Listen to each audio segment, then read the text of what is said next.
Magandang umaga po mga kapatid, mapagpalang araw ng Panginoon. Limited po yung ating time kasi una, nagkaroon ng technical difficulty, hindi gumana yung PC. Pero praise God, meron pa rin tayong mapoproject. And pangalawa, meron kasi magkakaroon po ng short meeting after ng worship, morning worship mamaya. So, adjusted yung time ng mga ministries. So, nawa matapos natin ito nang hindi naghahabol ng oras. So magpapatuloy po tayo ng ating pag-aaral sa ating confession, 1689 London Baptist Confession of Faith. Nandito na tayo ngayon sa chapter 3. Kung nare-recall po ninyo, last Lord's Day, sinimulan po natin ang chapter 3. Pinag-usapan natin doon yung paragraph 1, tsaka paragraph 2, and meron pang naiiwang paragraph 3 to 7. And gustuhin man natin, hindi natin siya masisisid ngayon. Magkakaroon lang muna tayo ng overview kung ano yung tinuturo na paragraph 3 to 7 ng chapter 3. And onting recap lang, ito yung pinag-aralan natin last Lord's Day, yung ating chapter 3 ng ating confession na pumapatungkol sa God's decree, divided into 7 paragraph. Last Sunday, pinag-aralan natin dito yung unang dalawang paragraph, yung the general decree of all events, na ang Diyos, siya ang nagtakda at nagdesisyon ng lahat ng mangyayari mula simula ng panahon hanggang kaduluduluhan ng panahon. At yung remaining na paragraph 3 to 7, patungkol naman sa specific. Diba? Last Lord's Day, general, yung pangkalahatan throughout the history mula noon hanggang ngayon. Ngayon naman, specific. Ang pag-aaralan natin yung specific decree of predestination to life, or mas specific, yung tinatawag nating doctrine of election. Yun ang ating pag-aaralan. At para ma-refresh tayo, ito yung pag-aaralan natin last Lord's Day. Pinag-aralan natin doon, nagkaroon tayo ng main assertion. Ang main assertion natin, God has decreed from all eternity, all things whatsoever comes to pass. So, ano man nangyayari at mangyayari, lahat yon ay itinakda na ng Diyos ayon sa malaya niyang pagpapasya. Yan ang nakita natin sa chapter 3, paragraph 1 to 2. Nakita natin doon that nothing can frustrate God. Wala tayong magagawa para mawindang ang Diyos. Na halimbawa, ang Diyos nagplano na magputi ka sa araw na to, yun ang decree niya, nawindang mo yung Diyos, bigla ka nag-itim. Hindi mo magagawa yun. Kung anong tinakda ng Diyos sa simula't simula, yun ang mangyayari. Hindi natin mawiwindang, hindi natin magugulat ng Diyos, hindi rin natin mababali kung ano man ang decree ng Panginoon. Nakita natin doon that nothing can escape God's decree. Kahit gaano pa ka-clever ang tao, kahit gaano siya malikhain, hindi natin kayang, o hindi kayang nino man, na matakasan kung ano yung decree ng Panginoon. At nakikita natin yan sa biblical narrative, mula Genesis to Revelation, nothing can escape kung ano ang dinikri na ng Panginoon.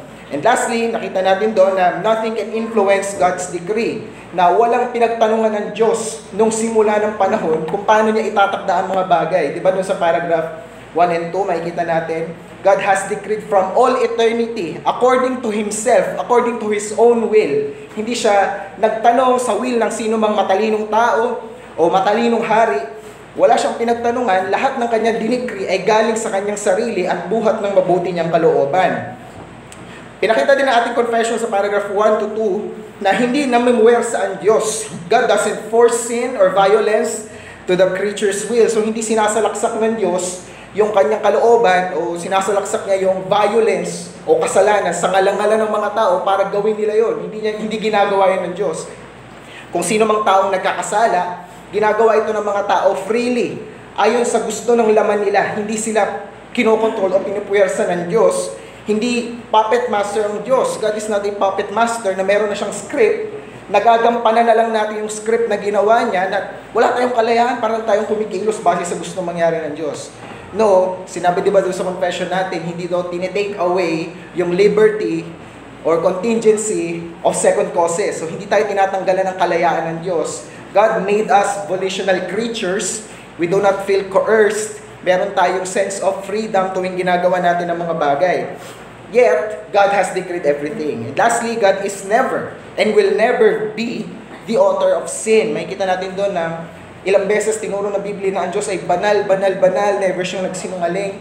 Kaya hindi natin pwedeng akusahan ng Diyos na siya ang may pakana ng mga masama. Ayun yung napag-aralan natin sa paragraph 1 and 2. And katulad na nabanggit ko, overview ng paragraph 3 to paragraph 7, pumapatungkol na ito sa tinatawag nating the doctrine of election. Ngayon, kung pag-aaralan natin ang doctrine of election, kailangan muna natin i-define what is the doctrine of election and predestination. So, interchangeable yan, election and predestination. Pero, for the sake ng ating pag-aaral ngayong umaga, gamitin natin yung term na doctrine of election. Hindi naman tayo ginawang walang muwang ng ating confession. Sinagot niyan mismo na paragraph 3 kung ano yung doctrine of election. Sabi dito sa ating confession, chapter 3, paragraph 3, sabi dito, ito yung grounds, yung may highlight na yellow, by the decree of God. Ito yung na-establish natin last lesson, according sa malayang pagpapasya ng Diyos. Ito yung grounds nun. So, tingnan niyo yung may highlight na blue. For the manifestation of His glory, to the praise of His glorious grace, to the praise of His glorious justice. So, nakita ninyo yung end, kung bakit daw merong election na nangyari, kung bakit nag-elect ang Diyos ng ilan sa kaligtasan at ang ilan hindi. Ito yung grounds. Ito yung end. For the manifestation of His glory. So, two-sided yan. Para ma-manifest niya ang glory, ang expression ay to the praise of His glorious grace, at yung isa, to the praise of His glorious justice. Bigyan nyo ng focus ngayon yung may highlight na green. Some men and angels are predestined or foreordained. Ito yung dalawang term na kinoy ng ating confession. Predestination and foreordination.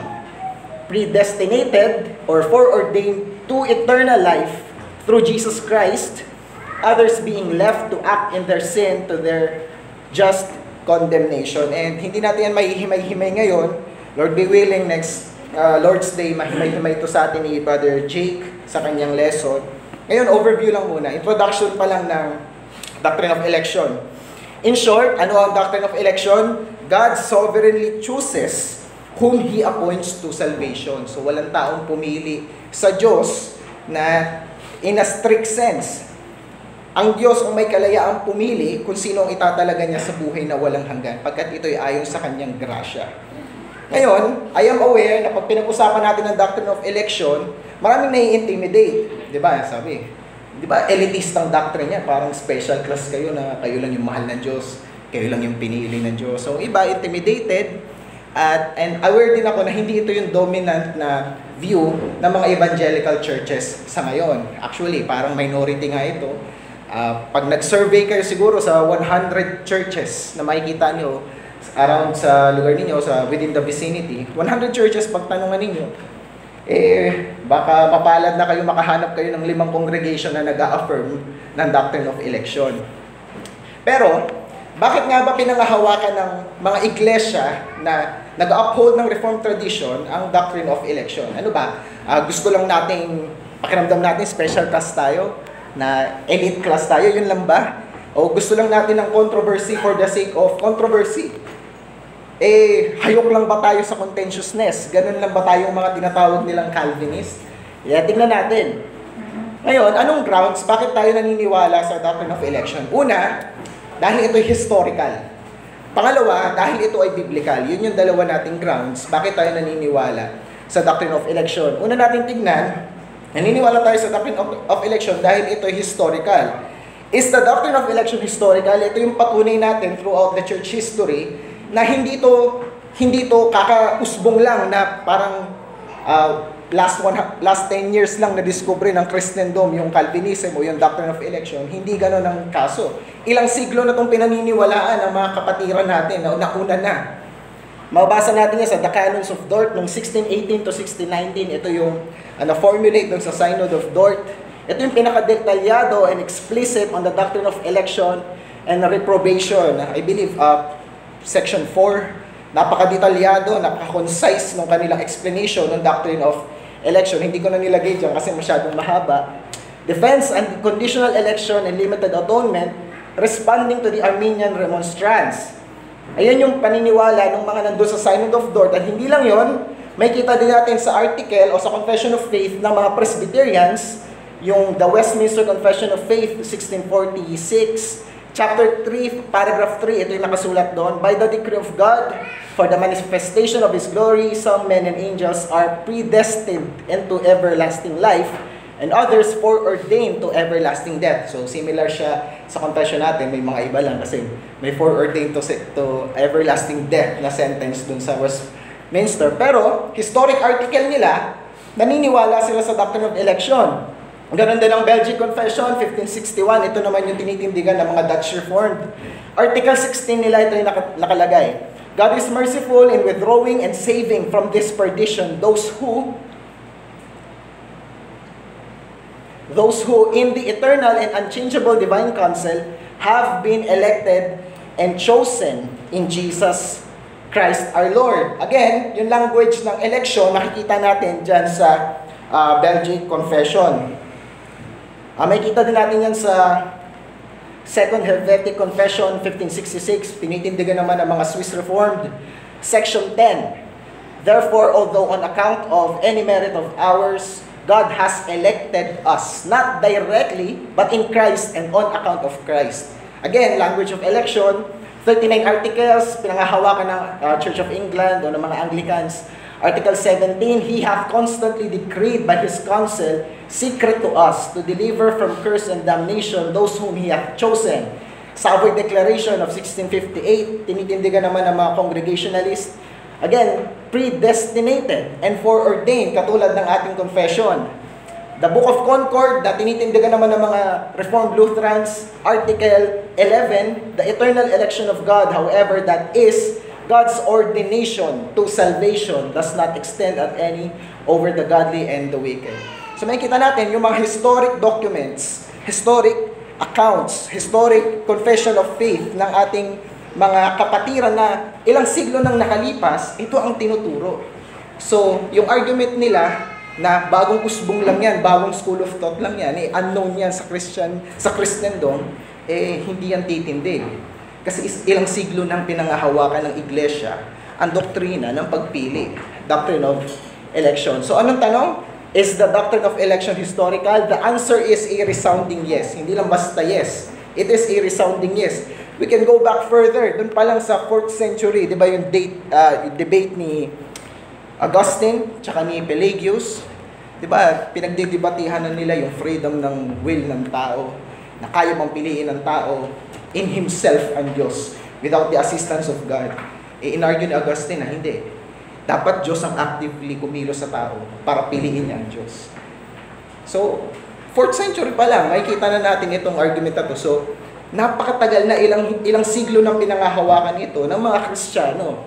This doctrine has been the default position of the church. Kung babalik tayo 150 years ago, di ba sinabi ko sa inyo, pag nag-survey kayo sa 100 iglesia, mapalad na kayo pag may 5 kayong nakitang nag-hold sa doctrine of election. Bumalik kayo 150 years ago, mapalad na kayo pag nakita kayo ng 5 iglesia na hindi humuhold sa doctrine of election.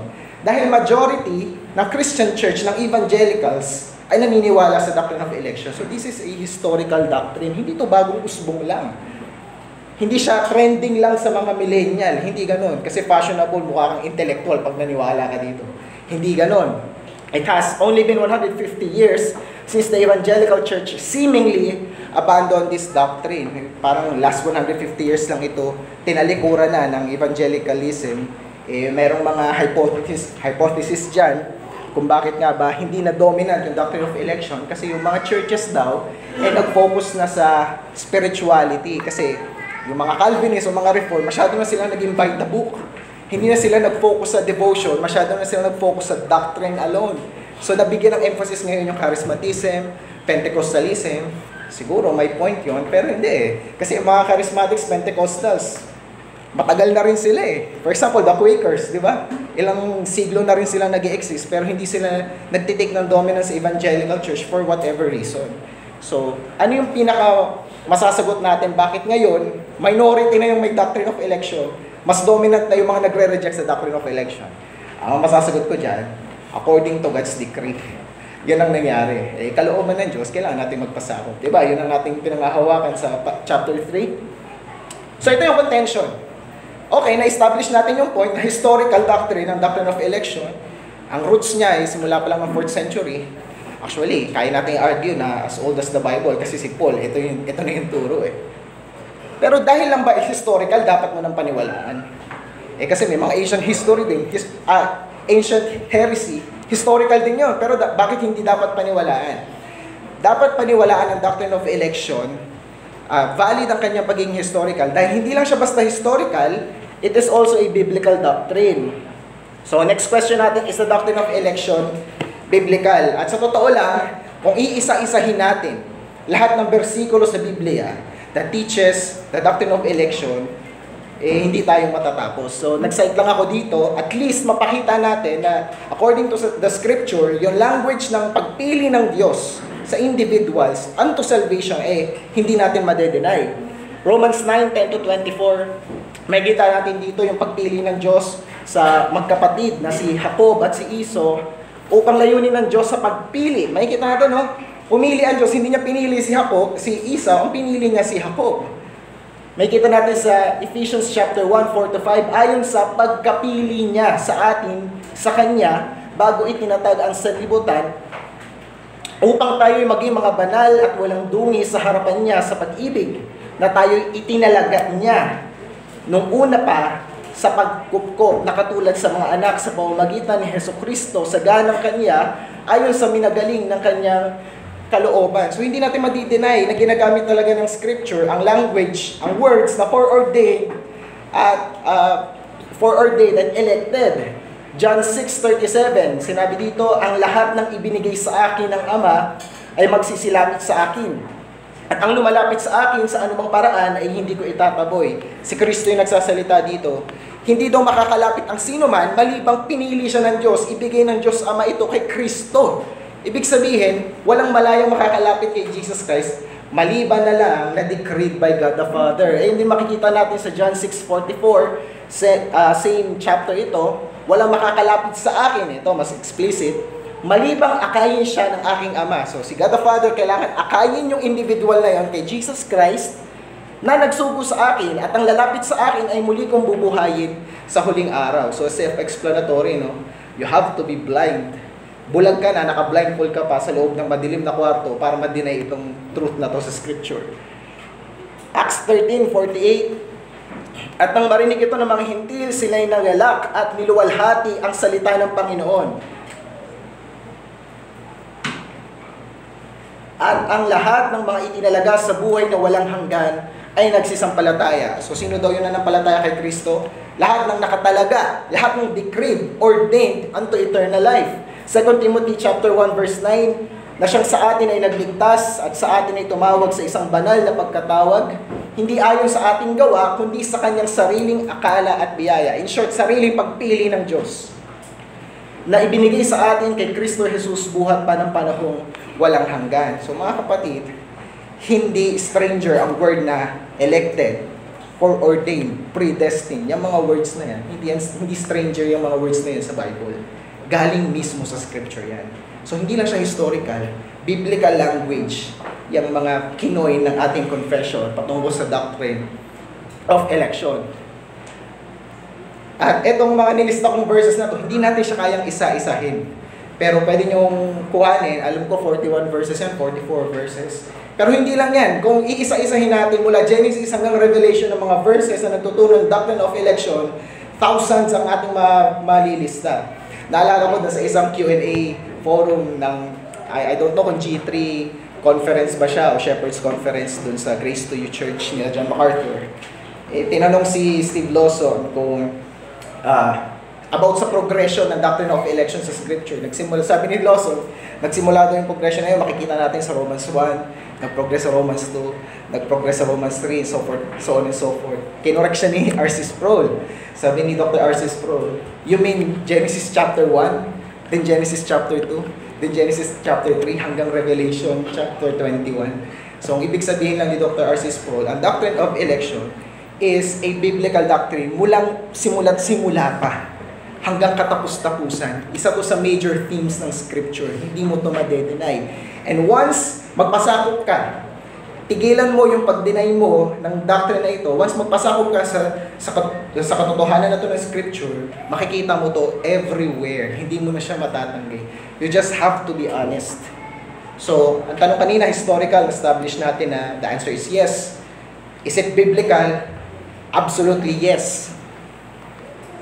So, ito ang ating main point. The doctrine of election is historical. This was the dominant doctrine held by the ancient church until the churches of the late 19th century. Kanina, in-explain natin yan. At hindi lang yun, the doctrine of election, hindi lang historical, is biblical. Hindi ito inimbento ni Pablo. Hindi ito basta naisip na lang ni Pablo nung inordain na siya bilang apostol.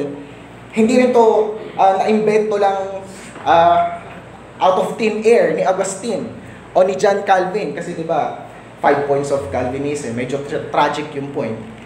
Pero I think, ang paliwanag dyan, si John Calvin lang talaga yung pinaka nagbalangkas ng naka-order talaga itong truth na ito. Hindi niya to finormulate, hindi niya to inimbento. Siya lang talaga yung pinaka-scholarly na nagbalangkas nito as a systematic theology.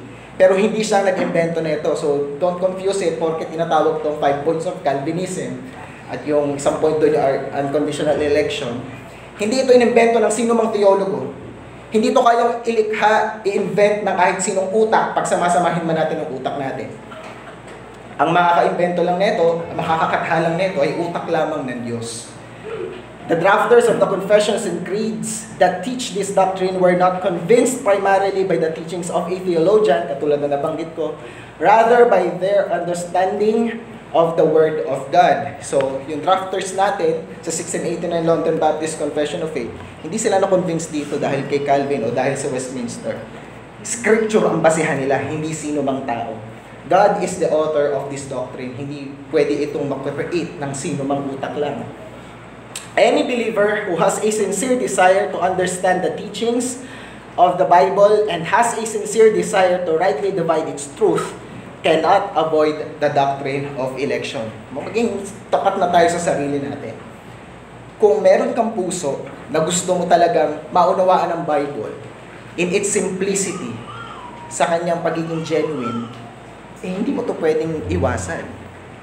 Katulad na banggit ko, kailangan mo maging bulag na naka-blindfold pa sa loob ng isang madilim na kwarto para iwasan to. At kung pipilasin mo sa Biblia, lahat ng pahina nagtuturo na doctrine of election, walang matitira sa'yo na isang pahina. Kasi major thing to ng Scripture.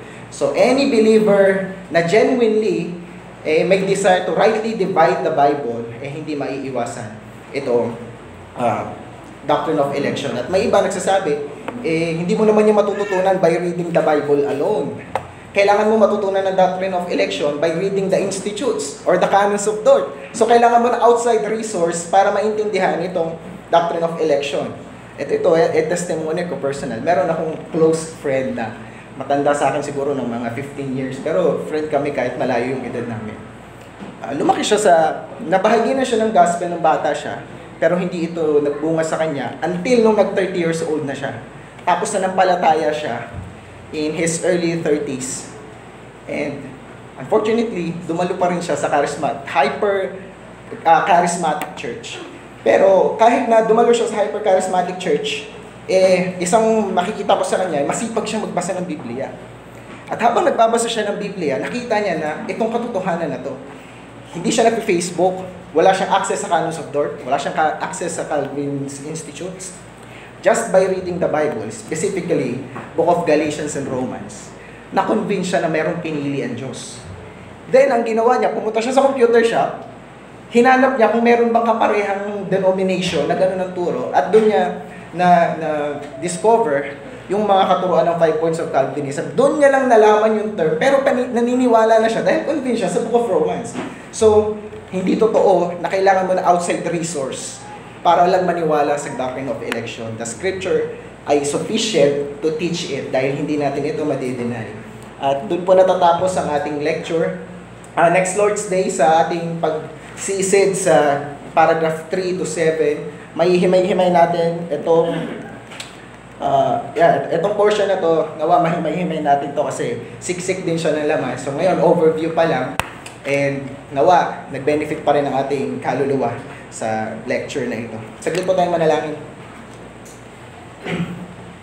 Aming Panginoon, nagpapasalamat po kami sa maiksing pag-aaral na ito. Salamat o Diyos dahil kung iniwan mo kami sa aming sarili, hindi kami lalapit sa iyo, Diyos, kami galit sa iyo.